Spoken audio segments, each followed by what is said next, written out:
ভাই এখানে সুন্দর একটা ফানি একটা ভিডিও হয়ে যায়। দেখো আমি কয়েন টুকেন এখানে কানেক্ট করতেছিলাম আর এখানে একটা বক্স দেখলাম, বক্সটা ভাবতেছিলাম খুলবো।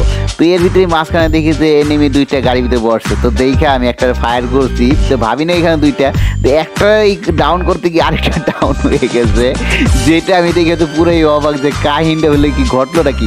তো ওরই টিমমেট একটা আসলো, সেখানে পিছ থেকে আমাকে ড্যামেজ দিতেছিল। আমি ওয়াল ফালাইতে গিয়ে ওয়ালটা ফালাইতে পাইনি, যার কারণে আমি ডাউন হয়ে যাই। আর এখানে কিন্তু আমার কাছে শুই থাকার কারণে আমি কিন্তু উঠে যাই। তো আমি এখান থেকে একটা মেডি করে ঘুরবো, এই ট্রাকটা নিয়ে ঘোরার পরে দেখি যে ওই আমার এইদিকে চলে আসছে। তো চলে আসার পরে আমি কিছু আমি ভাবছি ওরে গাড়ি দিয়ে একটা চাপা দিব। তো আমি যে কোনো কারণে পারি নাই চাপাটা দিতে, আমার যে ওয়াল আসলে ওয়ালে গাড়িটা থাইমা যায় আর ওই কী করে আমার গাড়ি উঠে যায়।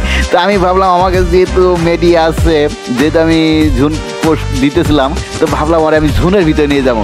তো ওই এনিমি বুঝতে পারছে হয়তো, এই জন্য কী করছে গাড়ি থেকে নাইমা যায়। দেখো দেখো দেখো ওই কিন্তু গাড়ি থেকে নেমে গেছে। তো আমি কি করলাম, আবার একটা মেডি করে আবার একটু ট্র্যাকটা ঘুরে এলাম, ঘুরে আবার আসতেছিলাম যে ওর একটা জাতা মারবো আমি। তো এইখানে গিয়ে দেখো ওই কিন্তু খাড়াই দেখছে, তো জাতা মারার পরে কিন্তু ডাউন হয়ে গেছে। ডাউন হওয়ার পরে ভাবলাম আমার একটু মজা করি, তো এখানে একটু ইমোট দেই। তো ভাই আসলে ভিডিওটা তুমি কে ছিল আমি জানি না ভাই, তুমি যদি দেখে থাকো তাহলে অবশ্যই কমেন্ট করো। আমি কিন্তু তোমার সাথে এরকমটা করতে চাই নাই ভাই, সরি ভাই, তুমি যদি কষ্ট পায় থাকো তার জন্য সরি তোমার সাথে এরকমটা করার জন্য।